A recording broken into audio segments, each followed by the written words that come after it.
দর্শক, আমি আছি এখন চাঁদপুর ৩ নদীর মোহনার পদ্মা নদীর পাড়ে। এখানে পদ্মা, মেঘনা, যমুনা ৩টা নদী একসাথে মিলিত হয়েছে। দেখেন এখানে অনেক বালুর বস্তা পালানো হয়েছে, যেহেতু বর্ষাকাল আসলে ভেঙে না যায়। এবং যখন বর্ষাকাল আসে তখন এই নদীতে অনেক ঢেউ থাকে, এই জন্যে অনেক বালুর বস্তা এখানে পালানো হয়েছে। এবং এদিক দিয়ে একটা বড় মন্দির আছে,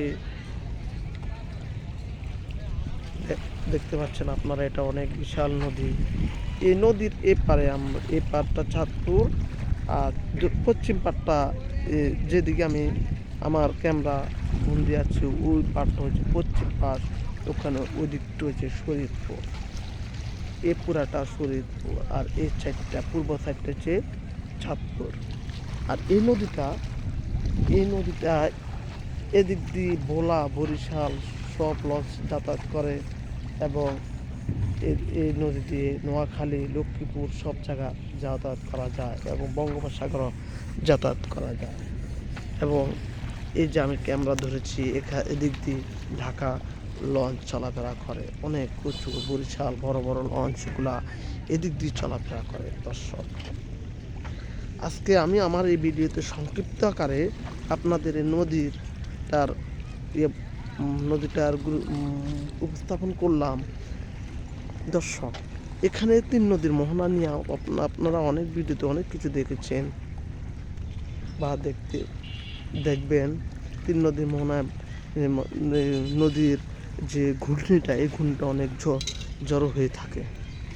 এবং এই ৩ নদীর মোহনায় অনেক লঞ্চ ডুবে গেছে, আপনারা অতীতে এগুলো আপনারা ভিডিওতে দেখেছেন বা মানুষের কাছে শুনছেন। এখানে চাঁদপুর একটা বড় স্টেশন আছে, বড় স্টেশন, এখানে ট্রেন লাইন আছে এবং লঞ্চ ঘাট আছে। এই বড় স্টেশনে অনেক দূর দূরান্ত থেকে মানুষ দেখতে আসে। আর এই বড় স্টেশনটা যখন আপনার নদীর মাঝখানতে দেখা হয়, তখন অনেক প্রাকৃতিক সৌন্দর্য যে দেখা যায়, ওটা আপনারা না আসলে বুঝতে পারবেন না। মনে হয় যে এটা এত সুন্দর একটা পরিবেশ দূর থেকে বোঝা যায়। তখন আপনারা যখন ঘুরতে আসবেন তখন বুঝতে পারবেন আসলে বড় স্টেশন অনেক সুন্দর একটা জায়গা। এখানে সবসময় বাতাস থাকে, মনোরম পরিবেশ থাকে। এবং আপনারা এখানে আসলে আপনাদের যদি কার মন মানসিকতা খারাপ থাকে, এখানে আসলে আপনারা কতক্ষণ ঘুরলে বা চলাফেরা করলে আপনাদের মন মানসিকতা অনেক ভালো হবে। দর্শক, আজকের মতো এখানে আমি শেষ করলাম। ওকে।